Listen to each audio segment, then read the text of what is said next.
Listen, guys, so great to see you. Fantastic. So great to see you. So look, let's get a sort of like a rough genesis of the way this all came about with Secret Santa. You have a company called Skeleton Crew, so tell me all about that. Well, Skeleton Crew was the birth child of myself, Debra, and our wonderful partner, Brian Sexton. And the three of us had all been working in the studio system for the last couple of decades. And we'd made a ton of movies. And the thing is, it was never what we wanted it to be. Right. We would write something, we'd go to the premiere, and the movie would be a completely different film. Or I would direct something and get actors shoved at me that made sense to the studio but didn't make sense to the project. So there was this constant sort of butting up against the kind of the corporate aspect of it, which, look, I understand they have to make money. That's the way they operate. That's fine. But for us, it was just not satisfying artistically. Yeah, it was a little soul-sucking because you would write something and be very excited, and then you would go to see it, and it would not be what you wrote. We felt like, where have all the Roger Cormans gone? Where are the people who would give filmmakers just enough money to be able to go make their dream project? Keep it within a ballpark, but let them have the reins. Let the lunatics run the asylum a little bit. And that way something sinks or swims, and that's how we feel. It sinks or swims on us. Mm-hmm. If you like it, if you love it, great. If you don't, okay. We'll take the hit. But it will be our hit. It won't be something that someone else. So you see yourself like a mini Bloomhouse in a way, or yes, or what? Yeah. You're working everything towards a certain business model. Absolutely, absolutely. And we do have different divisions. We have different divisions of the company. So there is a division that handles bigger budgeted items and things that we do with the studios a little bit. But the part of it that we love is the heart of our business. Yeah, is this ultra low budget division, which is mostly based in horror films and thrillers. The whole Christmas theme, is that what first suggested itself to you? Then what's the best way of actually tackling this sort of way then? Well, please. I was going to say, you mean for other filmmakers? No, for you. No, for us on Secret Santa. So if you had to prove yourself with a certain project, right, why did you come up with one that was set at Christmas? Because that's what time of year it was, and because we had a location. One of our actors, who's a fabulous actress who we worked with many times, has a home up in Big Bear. And beautiful mansion at Big Bear that she was allowing us to utilize. She's like, you guys want to use my house, you're more than welcome to. And we're like, okay. Are you sure? Because it's going to get messy. But here was the thing. We knew we couldn't shoot during Christmas because shooting during Christmas is impossible. You can't do it. It's a nightmare. Just getting equipment, it's impossible. But what we did do was we said, okay, we went up there with a drone and shot at the actual town of Big Bear, all of this drone footage about 3 weeks before Christmas. So I knew I'd get downtown, the Christmas look, everything. And this was our location scout. So it's like, okay, so I'm using the scout, but I'm gonna get some footage. But when I contacted, we rented the two houses on either side of this mansion on Big Bear Lake.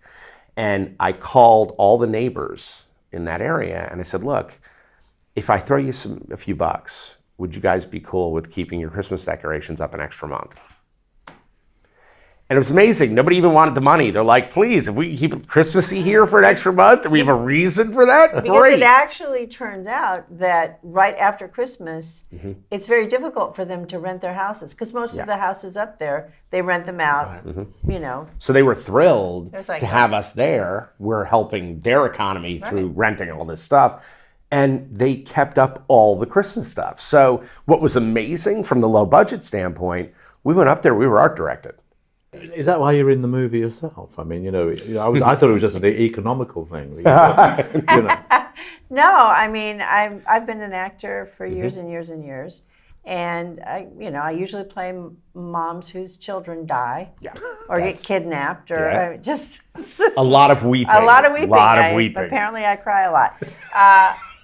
But to play something like Shari was, it was like, yes, let's do this. Well, and also we wrote to the cast. We knew who we were going to put in the movie, and it was like, okay, I want to write to their voices. I mean, shockingly, Debra plays something that's a little too akin to my own mother, which is a little terrifying. For me, it's a little terrifying. It's very Freudian. Like I think I need 4 more years on the couch for that. But it's again, it's when you're able to write to voices that you know, the process is so easy. You know what that person's skill set is. And, I think, I mean, the results in the movie, I've never been so proud of a movie that I've made. And, and I made movies for millions and millions of dollars, and this was not that. And I overjoyed with what we were able to get. Well, I don't think any of the budget restraints show. I think you Thank can you. really tell that it's made with love. You've heard me give you all this already. You know what I feel of the film, and that's what I liked it so much. And also Christmas being the fraught period of what it is. Yes. You just add the extra layer on top of that, and I think that's why it's actually very, very cleverly worked out. Thank you. Well, We find that people, when they watch the film, well, first of all, it's a horror film for people who are afraid of horror films. A lot of people that are, I hate that. but I really like that. I really that's like funny. it. It's good. It's funny. I mean, it's gory, but it's very good. But I think we all have somebody in our families yes. that is like somebody in our family. Well, but I think it was also, when we decided on Christmas, it wasn't a way to like make the killer Santa movie, which is a ton of Christmas horror centers usually around that idea, or a Krampus or that sort of thing. And I love those movies, not knocking them, but for us, I was so much more interested in the idea of, your family is the monster. Yeah. And there's something I think that taps into what people deal with every time they go home for the holidays, and that's very universal. I mean, in America, Thanksgiving, we get a 1-2 punch, because you get Thanksgiving and literally 4 weeks later you're back at Christmas. Yeah. And these are people, they push all your buttons because they're the ones who installed the buttons, so they know where everything is, and it is a time, it's this forced time of cheer. We're all supposed to love each other. The truth is, half your family, you want to kill them. Comedy horror, I've said this to you, Ben, is a really, really tricky genre to pull off. I mean, and you do pull this off really expertly, I think. I mean, are you very conscious of that? I mean, do you have to sort of like keep referring back and thinking, is it too much? Is it too little? Is it, how does that work? I don't know that we restrained ourselves in any way. We are very like, let's just push it as far as we can and see what happens. And if we need to pull it back, we can. But we never stopped ourselves for PC reasons, and I think that's a big part of it. Because our sense of it was, if this movie doesn't offend everybody, we didn't do our job. We want to offend everyone.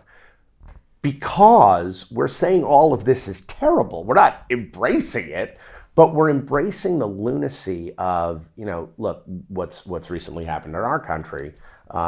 We were just on the way here and we were apologizing to our cab driver for being American. And so you should. We take it to heart. Yes. We do. And so for us, we're in a period in our culture where people are saying all the wrong things for the wrong reasons. And we were like, you know what? I want to shine a big light on that. I don't want to pretend it's not there. Let's lean into it, but let's actually make a comment on it. Because look, my favorite filmmakers are people like George Romero, who would take, Night of the Living Dead, people look at it, the zombie movie of all time. Sure, it's about the Vietnam War, and it's about the civil rights movement. And he put all of that into this masterpiece, and it's why it's a masterpiece. It's a terrific movie, but it's also something that stays with us for generations because he had something to say.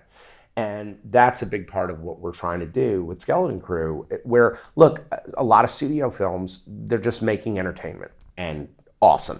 We should have as much of it as we possibly can get. But I think what's great about independent horror, and what I think is, again, we're the envelope pushers. We're the ones who push forward more than any other genre. We have the ability to do it because we can hide context in our stories. But I think if we're making them, we better have something to say.